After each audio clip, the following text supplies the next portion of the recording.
Welcome back. As widely promised, James Creedon is here with Media Watch. He's plugged in, he's ready, the computer is on.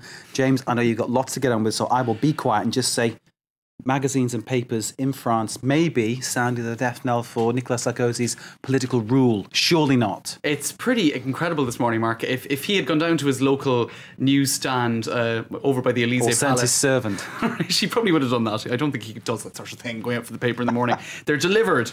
In any case, he'd have been shocked. 4 headlines in Libération, that's a left-leaning daily, and 3 of the weekly magazines, you can see it here, talking about la chute, that is, I suppose, the fall of the clan of Sarkozy and the people around him.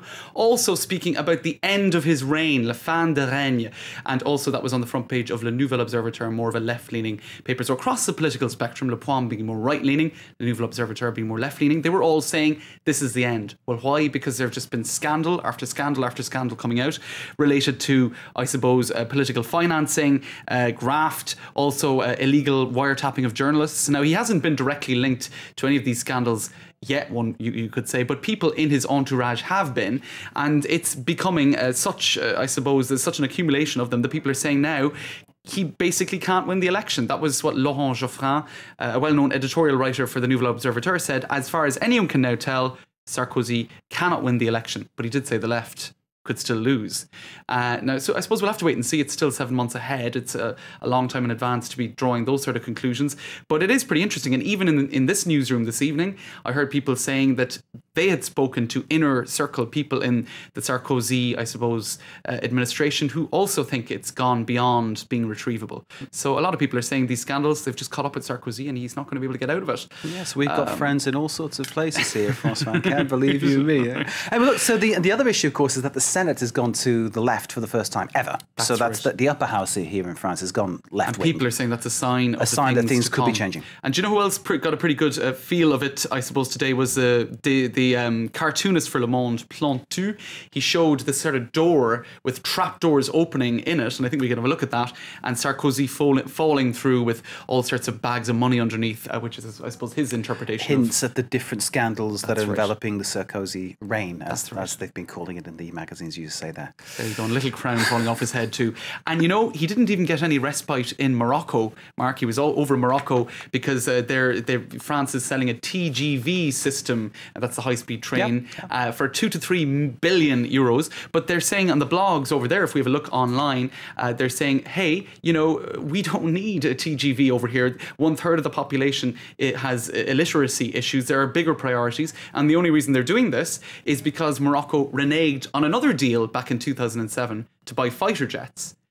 They went to the Americans instead and bought F-16s instead of buying the French Rafale fighters. So this is sort of all a diplomatic deal, according to some. And you can see it on various blogs as well, people calling it not a springtime for Morocco. I suppose that's a reference to the Arab Spring. Indeed, indeed. Maybe France can open some schools. There you go. OK, let's go to Russia, or the Russian army. Not using Kalashnikovs. This seems like a bit of a strange idea. Right, well, it's finished. They're not going to order any more Kalashnikovs for the Russian army from, well, Kalashnikov. He was the guy back in 1947, he's photographed here in the Telegraph, who developed the whole idea. And you know, there were various more modern versions of it. And it's now the most sold, most common machine gun in the world, tens of millions of them in circulation.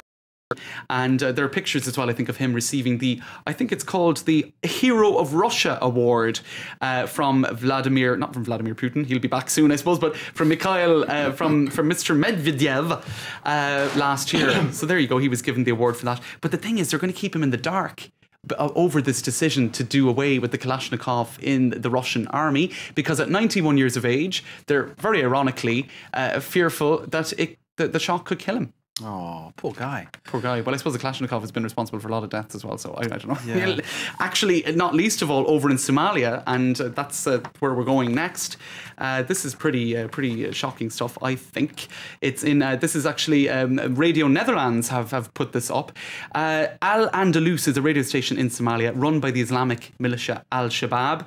They recently held their annual Quran recital competition for religious books. Basically, the prize was what? Not a camera, not an iPad, an AK-47, which is a Kalashnikov. So you get a series of religious questions, right? And you get a Kalashnikov.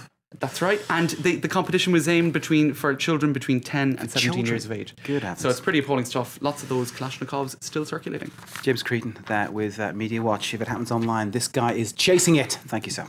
Thanks, Mark. Stay with us. Short break and we're back with more news. This is Live in Paris on France 24.